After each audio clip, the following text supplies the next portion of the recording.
live from the National News Studio, Sri Lanka.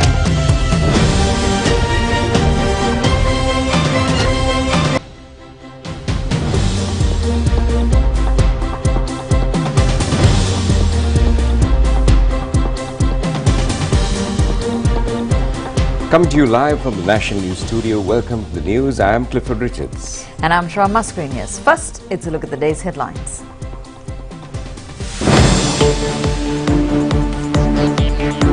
Geologists focus attention on the tremor occurred in the southeast sea of Sri Lanka.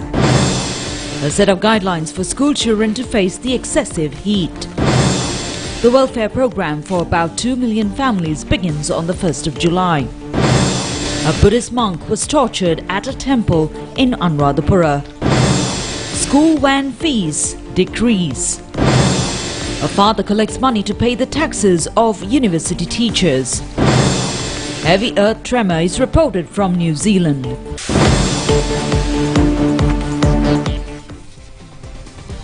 Moving on to the stories in detail, a tremor was reported early dawn at the sea southeast of Hambantota. The Centre for Monitoring Earthquakes and Tsunamis in the Geological Survey and Mines Bureau says that the tremor is of 4.4 magnitude in the Richter scale. Well, this tremor is reported at 12:45 a.m. in the southeastern sea, 25.8 kilometers off Hambantota. Senior geologist of the Geological Survey and Mines Bureau, Sterin Fernando, says that the tremor has not caused any tsunami risk.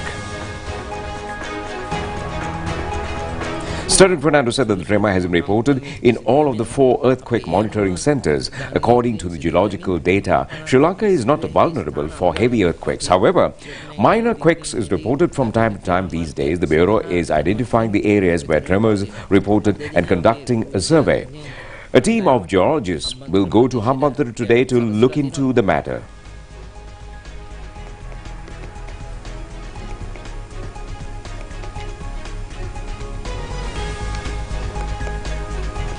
He said that many persons from the Hambantota district have informed about the tremor today over the phone. He added that the tremor is noted at several areas in Badulla, Kandy and Kegol districts as well. Our correspondent stated that the vibration was also noted in some areas in Bandarala, Diathalava, Mavanella and Kegol. The Geological Survey and Mines Bureau stated that the officials of the head office and the regional tremor monitoring centers are vigilant on such incidents around the clock. Sri Lanka Medical Association informed the public to minimize exposure to the sunlight during the period from 11 a.m. to 3 p.m. when the excessive heat prevails. The association also requests the people to keep infants, pregnant mothers and patients of multiple diseases hydrated.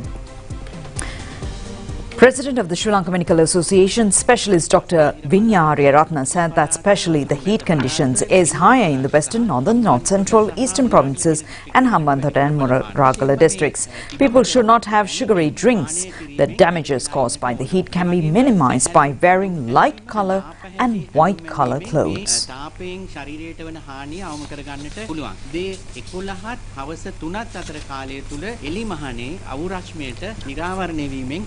අපිට මේ ශරීරයට මේ තාපයෙන් වෙන හානිය වළක්වා ගන්නට පුළුවන් විජනනය වළක්වා ගන්නට පුළුවන්. The Health Ministry has issued a set of guidelines for the school children to follow in the face of excessive heat. Children should not be sent outside for sports or other activities during the noon. They should be given water to drink as much as possible. Meanwhile, the Department of Meteorology says that excessive heat condition may continue for over several more weeks.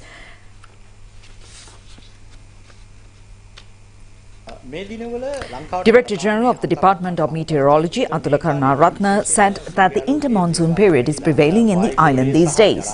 Due to the bright sunlight in the morning, water in the reservoirs and other sources evaporates and the atmosphere is fully saturated with moisture.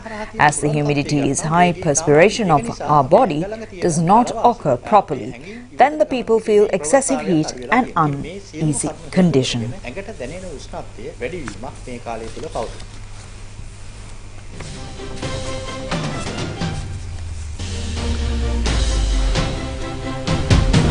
Well, the Ministry of Finance says that the welfare program that provides relief to over 2 million families will commence from the 1st of July this year.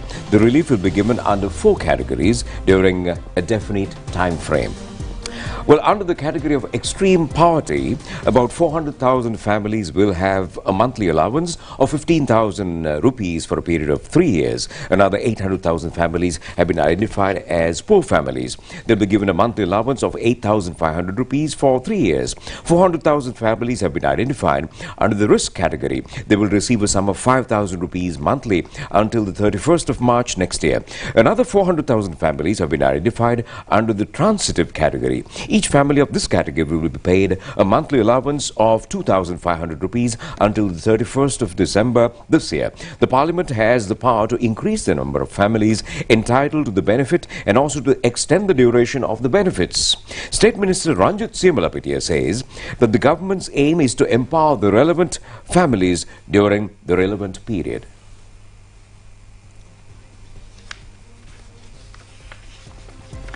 Now, an incident of inhuman torturing of an 8-year-old novice Buddhist monk has been reported from a temple in Traktu area in Pusellava in Gampola. The injured Buddhist monk is receiving treatment at the Peradini Teaching Hospital at present.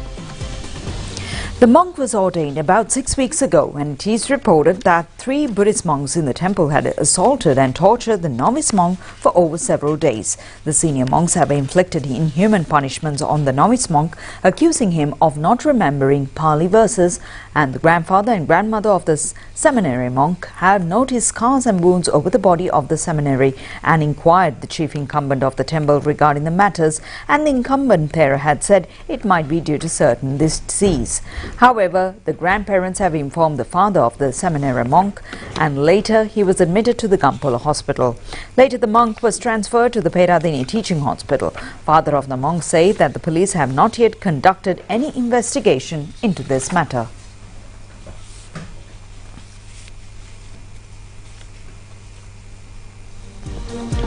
Well, the All Island Inter-District School Children Transport Services Association says that they have decided to decrease the fees charged by buses and also vans by 5 to 8% from 1st of May.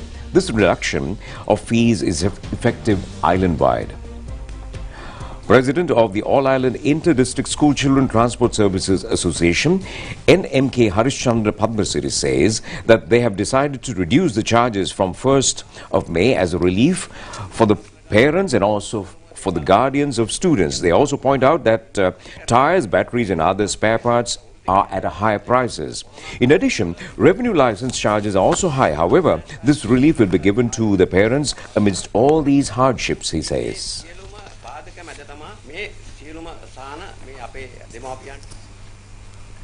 Federation of the University Teachers Association says if the evaluation of the GC Advanced Level answer scripts in Colombo, it could be completed within 3 weeks. Media spokesman of the Federation of the University of Teachers Association, senior lecturer Charundatta Ilangasinghe, said that the government is dragging this problem without solving it immediately. If the demands of the university teachers are met, they will complete the evaluation process without delay. University teachers are committed to serve on behalf of the school students at their best. කඩිනමින් අවසන් කිරීමට ක්‍රියාමාර්ග ගත යුතුයි. මේ රටේ මහ ජනතාව වෙනුවෙන් ඒ වගේම මේ රටේ පාසල් වල ඉන්න දරුවන් වෙනුවෙන් අපි පුළුවන් උපරිමය මේ වෙනුවෙන් කිරීමට කටයුතු කරමින් ඉන්නවා. ඒ වගේම සාකච්ඡා කරමින් ඉන්නවා. ඒ සම්බන්ධයෙන් අපි හෙට දිනේ විශ්වවිද්‍යාල ආචාර්ය සමිති සම්මේලනයේ නියෝජිත රැස්වීමක් පවත්වීමට කටයුතු කරලා තියෙනවා. Well, farmers in many areas say that the talk monkeys are causing many damages to their crops. They request the authorities to provide a solution for this problem immediately. Well, many crops have been destroyed by the increasing population of talk monkeys in the Polonnaruwa district. Farmers point out that the monkeys cause damage not only to the vegetable crops but also to coconut, jackfruit and breadfruit cultivations as well. People in the Badul district have said that the talk monkeys may cause harm to arecanut and kittul trees as well. They face many difficulties due to maintaining kittul trickle and juggler industry due to monkeys.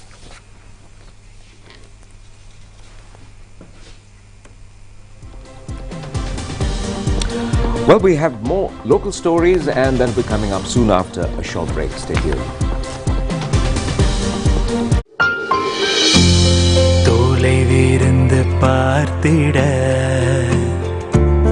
பேரன்பை உணர்ந்திட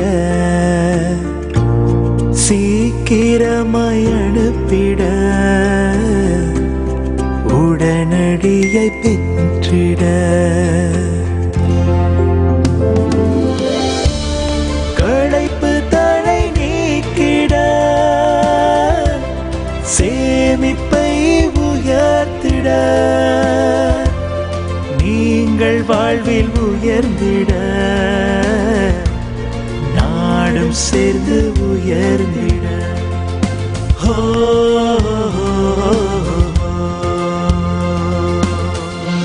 அவசியமான வேளையில் கிடைக்கும் பணம் அன்பினால் நிறைந்தது.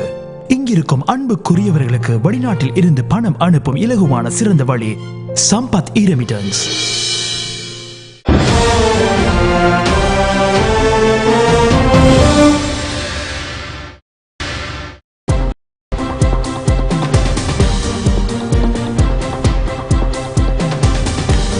Welcome back to the news.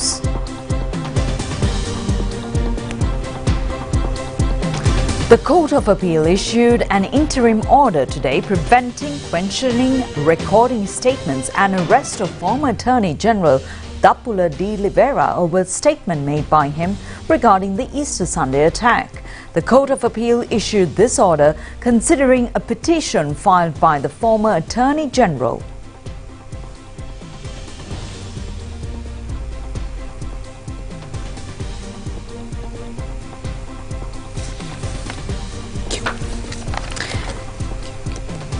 The former Attorney General Dappula de Oliveira has been called up for the hearing. However, he didn't turn up today.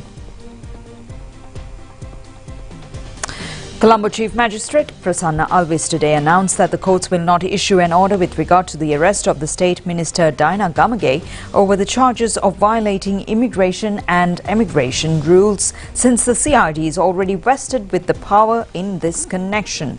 The complainant Ursula Herath and his lawyers have pointed out to the courts that the CID has failed to arrest Diana Gamage even though there are sufficient evidence to arrest her. Issuing the verdict of the magistrate stated that the investigation officers have the power to arrest her under the provisions given by the Criminal Procedure Code, and the court said, therefore, issuing an order is irrelevant and ordered to keep the file closed indefinitely. The Court of Appeal issued an interim order preventing the implementation of the letter issued by the Attorney General to the CID requesting to name Senior DIG Deshabandhu Thennakoon as the suspect of the attacking the Galle-Face protest. This order was issued considering a petition filed by the Senior DIG Thennakoon. The courts also issued notices to the respondents, Attorney General, the IGP, the DIG and the officer in charge of the CID to clarify the matter before courts on the 10th of May.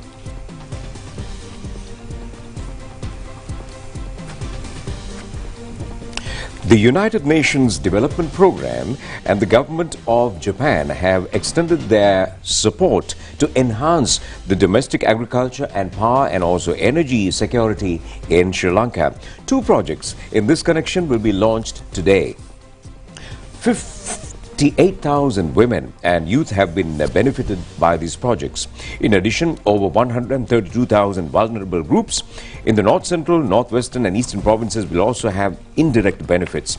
A sum of 1,175 million rupees is also scheduled to be granted for assisting the small-scale farmer families vulnerable in the dry zone areas. Under these projects, main attention will be focused on empowering the women's economy and to follow green agriculture technology. The project is initiated under the patronage of Prime Minister Dinesh Gunawardena, Japanese ambassador to Sri Lanka and the country representative of the UNDP Asuwa Kubota at Temple Trees.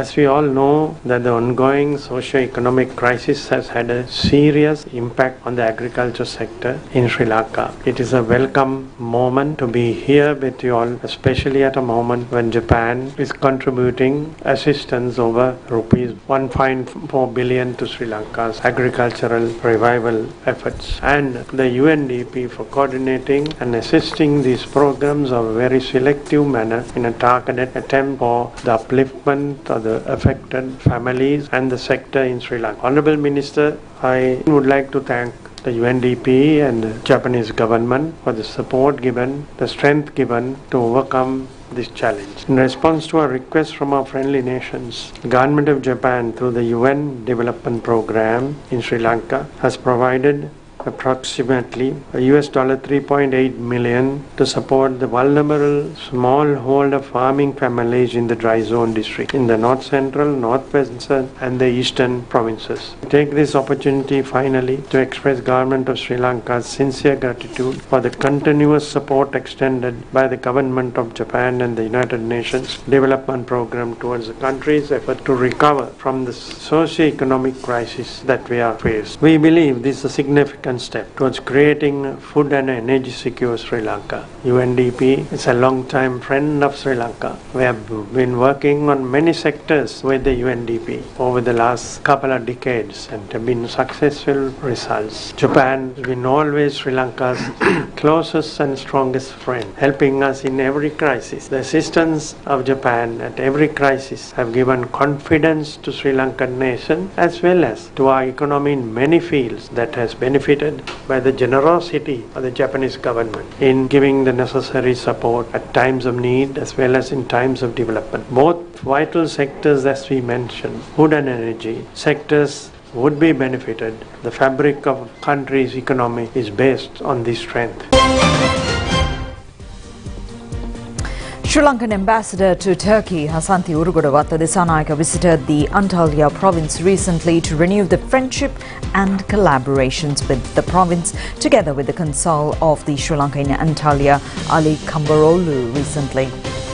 The governor of the Antalya, Erin Yazini, a mayor of the Antalya Metropolitan Municipality, Mutin Bosek, president of Antalya Chamber of Commerce and Industry, Ali Bahar, and the team, as well as the chairman of the Antalya Association of Journalists, Idris Taz, attended the meetings. Antalya, with a 2.6 million population, is the fifth largest city in Turkey and is famous for agriculture and tourism. It is known as the city where you can go swimming and skiing in the mountains in the same day. The province offers archaeological heritage and natural landscapes. In 2022, Antalya had 13.5 million tourists only by air and accounts for about one-third of Turkey's tourism revenues. In the agricultural sector, approximately 68% of vegetables, fruits and flowers are grown in greenhouses. With over 600,000 bed capacity and the booming tourism industry, the hotels are attracting foreign employees, which includes Sri Lankans. One of the key exports items from Sri Lanka to Antalya is cocoa peat. During the meeting, the Antalya Chamber of Commerce was keen to arrange a trade delegation to Sri Lanka for collaborations in tourism and agricultural sectors, preceded by the interactive session with potential delegates in Antalya within the next 2 months. Interest was also expressed in establishing a partnership with the Sri Lankan counterpart chamber as well. Well, the Embassy of Sri Lanka in Brussels hosted a workshop titled Welcome Back to Sri Lanka for Tourism Promotion in the Belgian Travel Market at the Press Club in Brussels on 20th April 2023, with the participation of over 80 guests, comprising tour operators, travel agents, travel bloggers and also social media influencers, travel journalists and media professionals, and also TV professionals as well. Ambassador of Sri Lanka to Belgium, Grace Asirwadam, addressing the travel professionals, said Sri Lanka was beaming once again as a magnificent holiday destination after an unprecedented economic crisis due to the impact of the COVID-19 pandemic. While expounding on the measures taken in Sri Lanka to address the economic crisis, the ambassador said that the year 2023 was a boom year for tourism, with a large number of tourists visiting Sri Lanka to experience a holiday of a lifetime to cherish, and requested that the travel professionals in Belgium promote Sri Lanka Amongst their clients, Ambassador Asivadam explained in detail the important reasons why Sri Lanka should be on their priority list of tourism destinations and summed up that with its vivid diversity, Sri Lanka was a magical dreamland for many tourists who wanted to have a perfect holiday. Honorary Council of Sri Lanka in Antwerp, Monique Dideka, and Managing Director of Andrews Travels in Sri Lanka, Mahin Karyavasam, described what Sri Lanka is unique about. Afro-Asia's largest private sector integrated healthcare provider, the Apollo Hospitals Group, announced a helpline number in Sri Lanka. This was announced by Sri Lanka Health Minister Kelia Rambukwala. The helpline number connects patients and physicians to Connect representatives and provides convenient access to Apollo Hospital's vast collection of medical resources. Minister Rambukwala stated at the event that collaborative efforts in healthcare are the utmost importance, particularly in light of the escalating incidents of NCDs and the difficulties caused by the pandemic. The minister stated that India and Sri Lanka medical personnel should have more opportunities to collaborate and that the government would support such initiatives. In his special message, Apollo Hospitals Group President Dr. K. Hariprasad thanked Rambukwala and stated that they are pleased to have hit this helpline number in Sri Lanka and that they value their 35-year relationship in this wonderful nation. We look forward to increasing clinical collaboration with Sri Lanka's medical community and institutions. Apollo Hospitals Sri Lanka representative Dr. Nilmini Vithana stated that they resolved to establish their helpline to connect to great nations, thereby facilitating patients and physicians access. She also announced that Apollo and the Sri Lanka medical community are closely connected and that they are planning several health awareness initiatives for the upcoming months. Aiken Spence Travels welcomed 4,000 cruise tourists to Sri Lanka on the eve of the Sinhala and Tamil New Year. The luxurious cruise ships MSC Portia and MSC Magnifica docked into the port of Colombo with an atmosphere filled with excitement and celebration.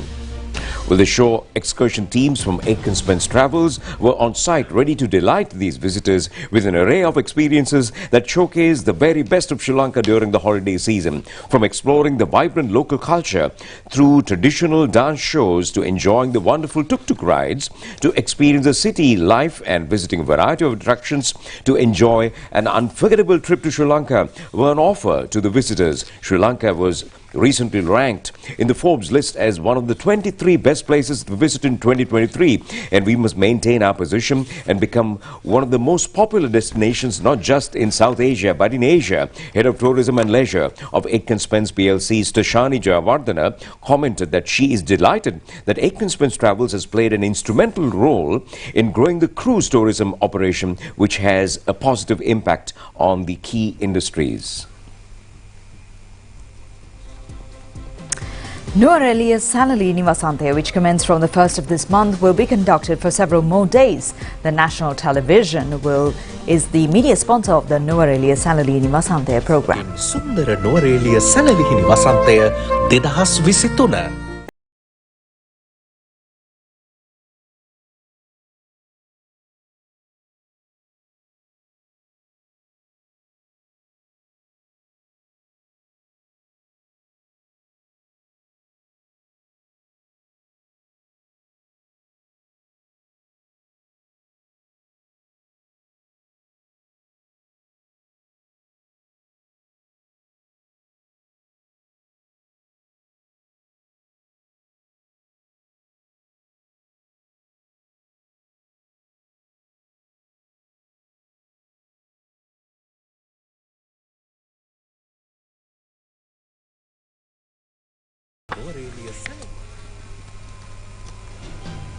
Stories from New Zealand coming up next.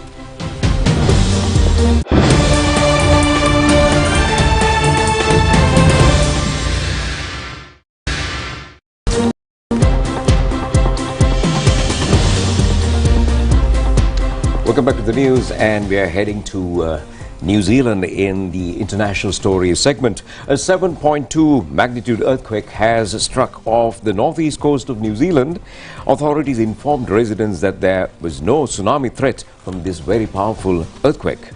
The quake was recorded at a depth of 78 kilometers near the Kermadec Islands region. The National Emergency Management Agency in New Zealand and the United States Pacific Tsunami Warning Center said there's no tsunami threat from the earthquake after an assessment made by the authorities in two institutions. Some Twitter accounts with more than 1 million followers have had their blue tick badges reinstated by Twitter without paying to subscribe. Beyonce, Harry Kane, Richard Osman and Victoria Beckham are among those who had their blue tick back.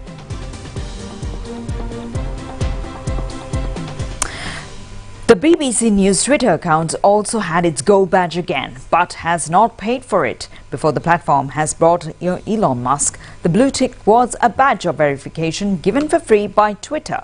It was originally used as a tool of authentication designed to help to stop fake accounts and spread of misinformation. Now it is a symbol that an account has subscribed to a premium service called Twitter Blue, and there is a verification process attached with the making of payment. There are various prices depending on where the subscription is made, but it is around $8 per month. Those who are with the blue tick for the original verification process who decided not to pay the subscription fee began losing their ticks on the 20th of April. The broadcaster James O'Brien, who has 1.1 million followers, is one of those who has now got his blue tick back after losing it. He confirmed that he had not paid for his account. He also noted that some accounts with fewer than 1 million followers appear to have had their blue ticks restored, anointed entirely at Elon Musk's discretion. Well, foreign media reports that the world military spending reached an all-time high of $2.24 trillion last year as Russia's invasion of Ukraine fueled a sharp jump in military spending across Europe. Global spending rose for the 8th consecutive year, the Stockholm International Peace Research Institute said in its annual report on global military expenditure. There was a 13% rise in Europe, the steepest in its 30 years, Stockholm International Peace Research Institute said. Most of that was linked to Russia and Ukraine, but other countries also stepped up military spending in response to perceived Russian threats. The moves have spread alarm among other countries that neighbor Russia or the other part of the Soviet Union sphere of influence, in Finland spending up to 36%. And the Baltic nations have also dished out aid. Numbers remain under wraps. However, that the total would have been on the ground fighting for Ukraine. But that would risk a direct NATO versus Russia M270. Prima Kutumi Fantamai.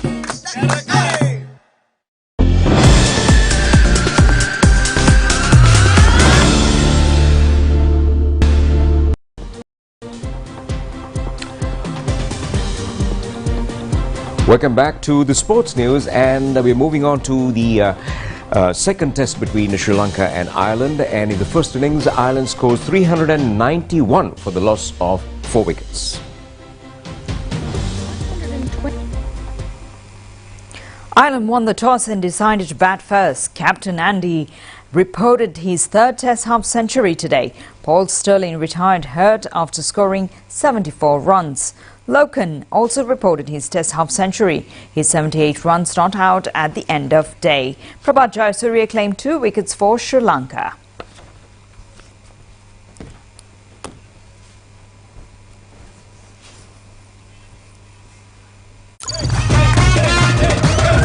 Prima Kutumi Fantamai.